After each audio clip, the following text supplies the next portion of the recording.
everyone, I'm Tris. Today, we're about to embark on a profound journey, delving into a topic of immense historical significance, the tragic story of Auschwitz Concentration Camp. Many of you may already be familiar with its association with the genocide of the Jewish people. But did you know that its origins were far from what it eventually became? In this video, we'll explore the inception of Auschwitz, how it evolved into a genocide camp, and what life was like inside those grim walls. If you find this video interesting, it would be great if you could support us by hitting the like button. Now, let's get started. The haunting tale of Auschwitz begins with the rise of the National Socialist German Workers' Party, more commonly known as the Nazis, to power in Germany in 1933. Under the leadership of Adolf Hitler, the Nazis embraced a totalitarian rule, weaving a web of radical ideologies, particularly centered around racial purity and supremacy. This ideology propagated the chilling belief that only those of Germanic origin with superior genes were fit to govern the nation, while those deemed inferior were to be cast out of society or worse, exterminated. Central to the Nazis' grand vision of enforcing this ideology was the need for a robust workforce to prepare for war and bolster Germany's global standing. Concentration camps were initially established as detention centers for various groups considered undesirable by the regime. Among the persecuted were the homeless, those who did not work, homosexuals, followers of non-mainstream religions, political opponents, and individuals branded as antisocial.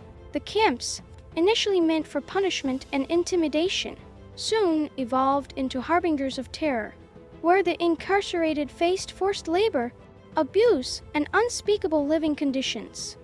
However, with the outbreak of World War II in 1939, and Germany's swift occupation of vast territories in Europe, the purpose and scale of the camps underwent a malevolent metamorphosis. One such camp, Auschwitz, nestled in Poland, initially served as a detention center for German criminals and Polish political prisoners. But as the war escalated, Auschwitz found itself grappling with an unprecedented influx of prisoners from diverse ethnic backgrounds and nationalities, including a tragically large number of Jews. Auschwitz, an ominous complex comprising several subcamps, witnessed a dark transformation. Auschwitz II-Birkenau, erected nearby, soon rose to infamy as the largest camp within the Auschwitz complex, becoming the primary site for the extermination of Jews. With Germany embroiled in a war against the Soviet Union, the camp received a relentless stream of Soviet prisoners of war, subjected to merciless conditions and summary executions. The sinister intentions of the Nazi regime were becoming alarmingly evident. Their ominous plan involved the systematic extermination of the Jewish population through a chilling campaign of genocide. This vile operation categorized Jews into two groups: those capable of labor and those deemed unfit. Those deemed capable were condemned to forced labor, reduced to mere cogs in a relentless machinery of exploitation and suffering. On the other hand, those categorized as unfit faced an even grimmer fate: swift death by poison gas. Disguised as shower rooms, the gas chambers became agents of horror. Unsuspecting victims were herded inside under the pretext of taking showers, only to be met with a cruel release of poison gas that suffocated them all. Following the murders, the bodies were stripped of any valuables, such as gold teeth, before being incinerated. The scale of this operation was nothing short of monstrous, with an estimated 2,000 to 4,000 people being murdered and incinerated daily in Auschwitz II. Tragically, the horrors of Auschwitz extended beyond mass killings. The camp evolved into a grotesque laboratory of human experimentation. Jewish and other prisoners were subjected to appalling medical experiments conducted by sadistic doctors in the name of scientific research. These experiments plunged the subjects into nightmarish conditions, such as being submerged in ice water for hours, or having bacteria intentionally injected into wounds to study infections. Some were even used as guinea pigs for testing new drugs and weapons, resulting in death or permanent physical disabilities. To maintain an illusion of control, the prisoners were subjected to a system of ranking based on their race, determining their access to food rations and living conditions. Life within Auschwitz was a living nightmare, especially during the brutal winter months, where temperatures plunged below -20 degrees Celsius. The overcrowded and infested barracks offered little respite, perpetuating a cycle of contagious diseases, lice, and rats. The majority of Jewish workers were condemned to arduous labor, assigned to meaningless construction tasks that aimed to sap their strength. Despite the grueling conditions, they fared somewhat better than the Jewish Special Forces, whose haunting task involved disposing of the bodies of their fellow Jews.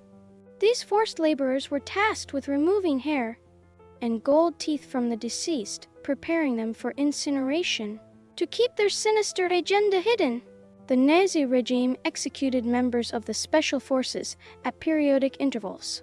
Amidst this harrowing darkness, the human spirit displayed sparks of defiance within Auschwitz. A secret group of Jews formed, with the audacious aim of aiding escapees and gathering information to potentially rebel against the Nazis. Remarkably, key players in this resistance were members of the Jewish Special Forces themselves, who procured explosives through the help of female prisoners working in the camp's ammunition factory. In a moment of courageous rebellion during the selection process in the gas chambers of Auschwitz II, the Jewish Special Forces mounted an armed uprising. Armed with makeshift weapons such as iron rods and axes, they fought valiantly against the Nazi soldiers and managed to destroy one of the gas chambers. However, the Nazi retaliation was swift and brutal, resulting in the deaths of 250 Jewish Special Forces members and the execution of 200 others in the aftermath. As World War II reached its conclusion, the Soviet Special Forces closed in on Auschwitz in January 1945, bringing an end to the mass killings. But the sight that greeted them was grim indeed. Shortly before the arrival of Soviet troops, over 60,000 inmates were subjected to death marches, forcibly evacuated from Auschwitz to other camps in Germany. Many perished on these arduous journeys, succumbing to exhaustion, starvation, and merciless treatment by the Nazi guards.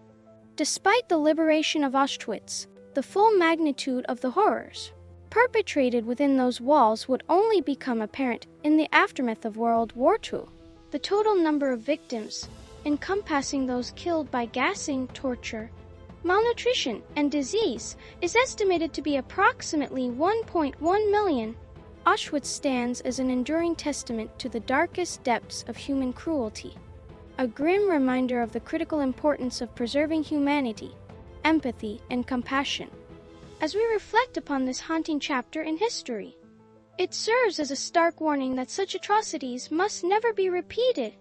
By remembering the past, we can strive for a world defined by tolerance, understanding, and unity. Let us pay tribute to those who endured unthinkable suffering at Auschwitz, ensuring that their stories are etched into the collective memory of humanity. Thank you for watching. Don't forget to like, comment, and subscribe for more insightful content. Take care and see you in the next video. Goodbye.